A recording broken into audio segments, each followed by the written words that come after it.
શું અપડેટ સૌથી દેખાઈ રહી છે બ્રોકરેજ હાઉસીસ તરફથી?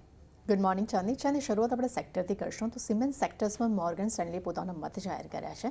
તેમણે અંબુજા સિમેન્ટ માટે તેમને રેટિંગ અપગ્રેડ કર્યા છે અને તેમને ઓવરવેટ રેટિંગ આપ્યા છે, પરંતુ લક્ષ્યાંક તેમને વધાર્યા છે. તેમને 390 રૂપિયા પ્રતિ શેરથી વધારીને 600 રૂપિયા પ્રતિ શેર કર્યા છે. બીજી તરફ એમને એસીસી માટે પણ રેટિંગ અપગ્રેડ કર્યા છે અને ઇક્વલ રેટિંગ રાખ્યા છે. લક્ષ્યાંક તેમને 1650 રૂપિયા પ્રતિ શેરથી વધારીને 2400 રૂપિયા પ્રતિ શેર કર્યા છે. અલ્ટ્રાટેક સિમેન્ટ માટે પણ તેમને રેટિંગ ઓવરવેટ કર્યા છે અને લક્ષ્યાંક તેમને 9300 રૂપિયા પ્રતિ શેરથી વધારીને 1200 રૂપિયા પ્રતિ શેર કર્યા છે.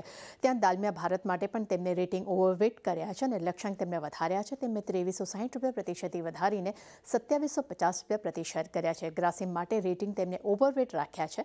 લક્ષ્યાંક પર નજર કરીએ તો ત્યાં તેમને લક્ષ્યાંક વધાર્યા છે. તેમને 1987 રૂપિયા પ્રતિ શેરથી વધારીને તેમને 2430 રૂપિયા પ્રતિ શેર કર્યા છે. ત્યાં સર સિમેન્ટ પર પણ તેમને ઇક્વલ વેટ રેટિંગ રાખ્યા છે. અહીંયા લક્ષ્યાંક તેમને 25000 રૂપિયા પ્રતિ શેરથી વધારીને 28500 રૂપિયા પ્રતિ શેર કર્યા છે અને તેમના મતે મધ્યગાળામાં ડિમાન્ડમાં સુધારો પણ આવી શકે છે. સાથે તેમનું એ પણ કહેવું છે કે ક્ષમતા એડિશન્સ મજબૂત રહી છે, પરંતુ યુટિલાઇઝેશન જે તેની ક્ષમતા જે છે તે ઊંચા સ્તર પર રહેવાની તેઓ અપેક્ષા રાખી રહ્યા છે. સાથે તેમનું એ પણ કહેવું છે કે મજબૂત ક્ષમતા ઉમેરવાને કારણે કરીને આગામી વર્ષમાં માર્જિનમાં પણ તેનો સુધારો જોવા મળી શકે છે.